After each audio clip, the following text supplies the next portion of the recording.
So, good evening mga ka-sideline. So, bigla tayong nakapag ng mga alaga natin kasi kailangan natin ng pera. So, nagbenta tayo ngayon as in kanina lang. So, ilang minuto kinuha kaagad ni Bato Sideline. So, papakita ko sa inyo yung in-out natin. So, itong in-out natin mga ka-sideline, wala ito dun sa mga na-vlog natin ha na stress. Nilagay ko na sila dito kasi okay naman din. Maganda pa rito kasi madalas kasi yung pagulan. So ito, pure seed fowl ng 45. So dadalhin to sa Marawi mga ka-sideline. Yan. Yan. Pure seed fowl. Stag po. Meron pa dito isa. Ito rin yung karton na gagamitin natin. So bukas po tayo papadala alas 10 ng gabi. Kanina lang kasi ako nakapag-decide na ibenta na lang sila kasi kailangan ng pera. Ito yung remembrance ko kay Leslie. Meron din tong video. So ito ay 47.45.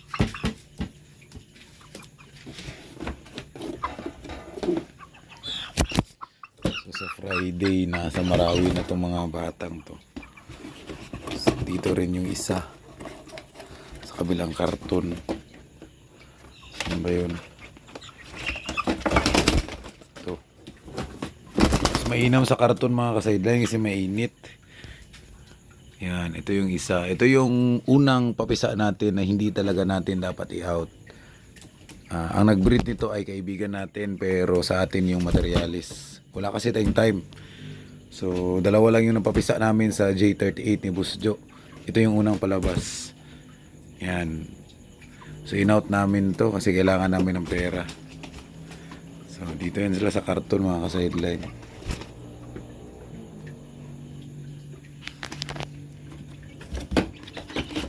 Isod ba eh?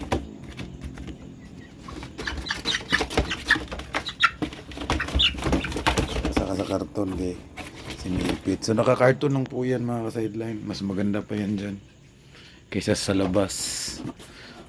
Yan. So itong kumuha sa atin mga sideline ay yung Bato Sideline sa Facebook, ang pangalan niya. So nakakuha na rin to dati ng 6 months sa atin.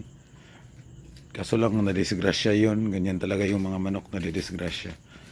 So ito kukuha na naman siya. Actually mga ka-sideline, itong binenta natin ngayon ay napakamura lang nito.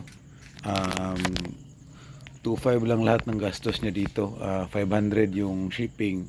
And then 2K lang yung bigay natin sa tatlong yun kasi kailangan talaga natin ng pera. Wala tayong magagawa. Basta kailangan ng pera, wala talaga out. So, yun.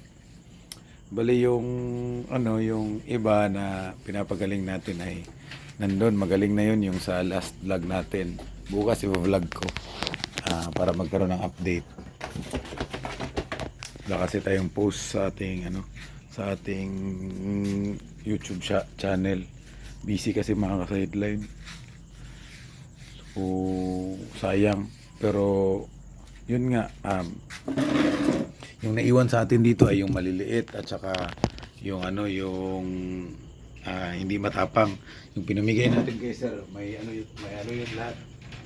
Mga pasagulero yun. So, sana mapalaki niya tapos magka-update next year. Kasi ilang months pa yung antayin niya dun. 5 months pa, 6 months.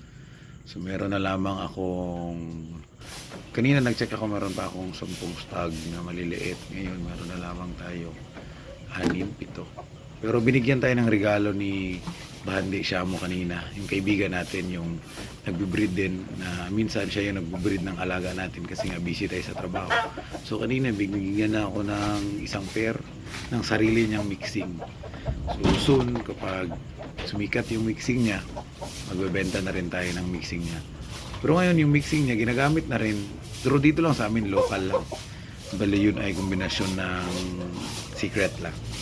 baka magalit sa akin kapag binulgar ko yung kombinasyon ng kanyang mga linyada. Kasi ano na rin yun, nag-mix na rin yun. So, yun lang mga ka-sideline para sa ating update. Ito yung presyo natin kapag emergency. Gaya ngayon, 2K lang yung more than 2 months na. So, ang nakuha niya sa atin ay J38 na may halong J380. Pure seed fowl na 45 at saka 45, 47. Ibang 47 yung kay Leslie. Yung medyo maliit, yung medium size. So, yun yung nailabas natin. Baka hindi pa po kayo nakapag-subscribe. Pa-subscribe naman po. Maraming salamat.